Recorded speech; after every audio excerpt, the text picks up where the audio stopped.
Welcome to our channel. నేను సౌజన్య. ఆంధ్రప్రదేశ్లో polling అయిపోయిన తర్వాత ఎప్పుడు జరగనట్టు విధంగా జరిగింది అని చెప్పని అంటూ ఉన్నారు.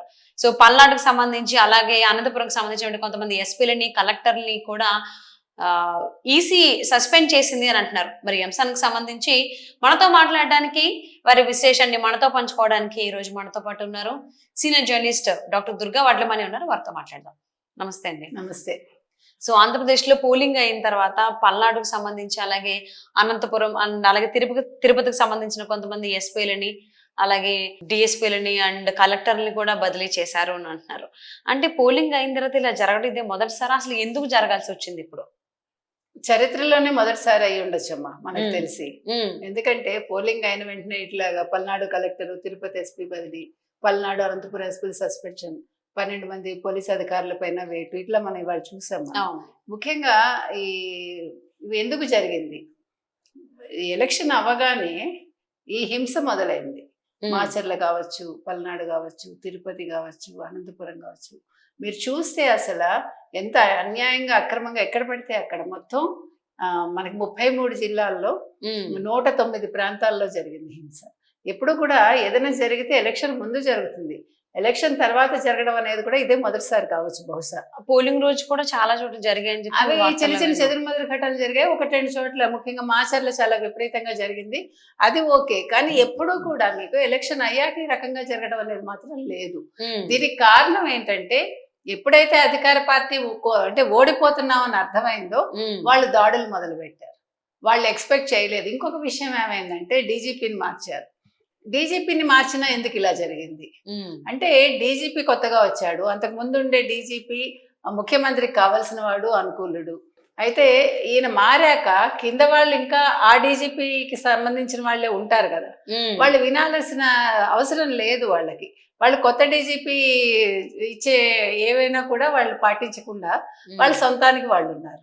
మీకు అసలు ఆశ్చర్యకరమైన విషయం ఏంటంటే తాడిపత్రి అతను తిరుపతి డీజీపీకి తెలియకుండా వెళ్ళి అక్కడ విధులు నిర్వహించి చైతన్య అన్న వ్యక్తి అసలు ఎప్పుడైనా జరిగిందా ఈ రకంగా? అంటే వాళ్ళు డీజీపీని ఇంకా ఓన్ చేసుకోవాలా. ఈ డీజీపీ మాట మేము ఎందుకు వినాలి, కేంద్రం పంపించింది, మాకు అవసరం ఏంటి అనే ధోరణిలో వీళ్ళు ఉన్నారు. అంటే అధికార పక్షానికి ఇంకా కొమ్ము కాస్తున్నారు. ఇప్పుడు వీళ్ళందరూ ఎవరైతే ఉన్నారో వీళ్ళందరూ అధికార పక్షానికి కొమ్ము కాసిన వాళ్ళే. అందుకని ఈసారి కేంద్ర ఎన్నికల సంఘం సీరియస్ అయింది. ప్రతిపక్ష నేతలు కూడా వెంటనే స్పందించి వాళ్ళు లేఖలు రాయడం, తర్వాత ఉన్న విషయాన్ని వివరిస్తూ. ఇంకొక చిత్రమైన విషయం ఏంటంటే మనం అసలు బాధాకరమైన విషయం, చిత్రం కూడా కాదు, ఒక రాష్ట్ర ముఖ్యమంత్రిగా ఆపద్ధర్మ ముఖ్యమంత్రిగా ఉన్న జగన్మోహన్ రెడ్డి వీటి గురించి ఒక్క మాట మాట్లాడకపోవటం, మీరు ఖండించకపోవటం, ఒక ప్రెస్ మీట్ పెట్టకపోవడం. అంటే ఆయన ప్రెస్ మీట్ పెట్టే అసలు అలాంటి ఆలోచన కానీ అలవాటు కానీ లేదు. గత 5 ఏళ్లలో ఆయన ఎప్పుడు ప్రెస్ ముందుకు వచ్చింది లేదు. ఆయన తరఫున సజ్జల రామకృష్ణారెడ్డి అన్న ఆయన వస్తాడు, ఆయన ఒక షాడో ముఖ్యమంత్రి అని మనకు తెలుసు. కానీ ఈ విషయంలో సజ్జల రామకృష్ణారెడ్డి చిత్రంగా ప్రతిపక్షాన్ని అన్నాడు వచ్చి బయటకు వచ్చి, వాళ్ళు తెలుగుదేశం వాళ్ళు దాడులు చేయిస్తున్నారు అంటూ ముందు ఆయన సెల్ఫ్ డిఫెన్స్కి వెళ్ళిపోయాడు. ఇంకొకటి, మాకు పోలీస్ అధికారులు సహకరించలేదు, కేంద్ర ఎన్నికల సంఘం కానీ రాష్ట్ర ఎన్నికల సంఘం కానీ సహకరించలేదు. అట్లా అంతా ఆయన మొత్తం అంతా నెపం అంతా ప్రతిపక్షం మీద నెట్టడానికి ప్రయత్నించారు. అనిల్ కుమార్ యాదవ్ ఇలానే చెప్పారు, సపోర్ట్ చేయలేదు. అంటే వాళ్ళకి సపోర్ట్ చేయలేదు, కరెక్టే మీరు చెప్పింది. ఏ రకంగా వాళ్ళకు అనుకూలంగా వాళ్ళు వ్యవహరించలేదు.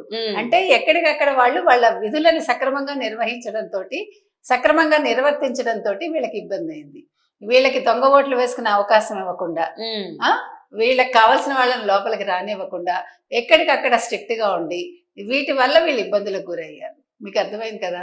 అందుకని ఈసారి అధికార పక్షం వాళ్ళు ఆందోళనలో ఉన్నారు. అంటే ఇక్కడ మళ్ళీ చెప్పారు సిఎస్ వాళ్ళకి డీజీపీలు సంజాయిషి అనంతరం చర్యలు తీసుకుంటారు అని చెప్పేసి.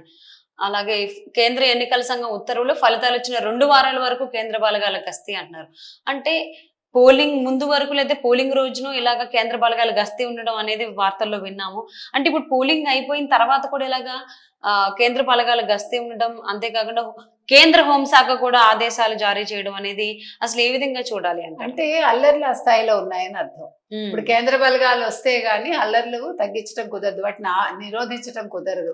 అందుకని ఈ 15 రోజులు ఎటొచ్చినా ఇప్పుడు స్ట్రాంగ్ రూముల దగ్గరికి వెళ్లకుండా, తర్వాత ప్రతిపక్షాల మీద దాడులు చేయకుండా అధికార పక్షం నిలువరించడం కోసం వాళ్ళు కేంద్ర బలగాలను తీసుకొస్తున్నారు. అలాగే మీరు చూస్తే కనుకైతే ఇదంతా అయ్యాక వాళ్ళు ఎక్స్ప్లెనేషన్ ఇచ్చుకున్నారు కదా ఎవరు మన డీజీపీ కావచ్చు లేకపోతే సిఎస్ కావచ్చు, వాళ్ళంతా అయిపోయాక మీడియా కంటపడకుండా బ్యాక్ డోర్ నుంచి వెళ్ళిపోయారు. అసలు సిఎస్ అన్న వాడిని ఎప్పుడో మార్చుంటే ఇంత దూరం రాదమ్మా. ఇప్పుడు డీజీపీని మార్చినప్పుడైనా కనీసం సిఎస్ ని మార్చుంటే ఈ రోజు పరిస్థితి ఇంత ఘోరంగా ఉండదు. కాకపోతే ఏంటంటే ఇప్పుడు మార్చినా ఒకటే మార్చకపోయినా ఒకటే. ఎలాగా 4వ తారీఖు తెలుగుదేశం కూటమి వస్తుంది అంటున్నారు, వచ్చినప్పుడు కొత్త సిఎస్ ఎలాగా వస్తారు. ఏది ఏమైనా కూడా చరిత్రలో ఇదొక మచ్చ, మాయని మచ్చ ఆంధ్రప్రదేశ్కి ముఖ్యంగా. ఎప్పుడు ఇలాగ ఏ రాష్ట్రంలోనూ జరిగి ఉండకపోవచ్చు, మొట్టమొదటిసారి ఇలా జరిగింది. వచ్చేసారు వీళ్ళందరినీ కూడా. అసలు వీళ్ళకి విధులు నిర్వహించడానికి ఏమైందంటే పల్నాడు కలెక్టర్ శివశంకర్, పల్నాడు ఎస్పీ బిందు మాధవ్, అనంతపురం ఎస్పీ అమిత్ బర్దర్, తిరుపతి ఎస్పీ కృష్ణకాంత్ పటేల్ వీళ్ళు సస్పెన్షన్ కి గురయ్యారు అని అంటున్నారు. సో అలాగే చూసుకుంటే మీకు అసలు ఇప్పుడు ఈ డీజీపీ కావచ్చు సిఎస్ కావచ్చు వాళ్ళు సంజాయిషీలు ఇచ్చుకున్నాక మీడియా ముందుకు రాకుండా వెనక నుంచి వెళ్ళిపోయారట. సో ఏది ఏమైనప్పటికీ మనం ఏం చెప్పాలంటే ఇప్పుడు ఇది ఆంధ్రప్రదేశ్కి ఒక మాయని మచ్చ. ఓకే, ఇంకా మీదట కనీసం ఫ్యూచర్ లోనైనా డీజీపీలు కావచ్చు, మిగతా కేడర్ కావచ్చు, సిఎస్ కావచ్చు, వాళ్ళు ప్రభుత్వాలకి పని చేయకుండా వాళ్ళ విధులను వాళ్ళు సక్రమంగా నిర్వర్తిస్తే సరిపోతుంది. సో మరి ఆంధ్రప్రదేశ్ లో ఎన్నికలు అయిపోయిన తర్వాత విత్ ఇన్ డేస్ లోనే ఇలాగా పల్నాడు కలెక్టర్ అలాగే తిరుపతి ఎస్పీ బదిలీ అయ్యారు. అండ్ పల్నాడు అనంతపురం ఎస్పీలు కూడా సస్పెన్షన్ అవడం జరిగింది. అలాగే 12 మంది పోలీసు అధికారుల పైన కూడా ఈసీ కొరడా విధించిందని అంటున్నారు. మరి ఈ లిస్ట్ ఇక్కడతో ఆగుతుందా, ఇంకా ఫర్దర్ గా పెరిగే అవకాశం ఉందా చూద్దామండి. Thank you so much Durga. Thank you. నమస్తే, వెల్కమ్ టు అవర్ ఛానల్. నేను సౌజన్య. ఆంధ్రప్రదేశ్ లో పోలింగ్ అయిపోయిన తర్వాత ఎప్పుడు జరగనట్టు విధంగా జరిగింది అని చెప్పని అంటూ ఉన్నారు.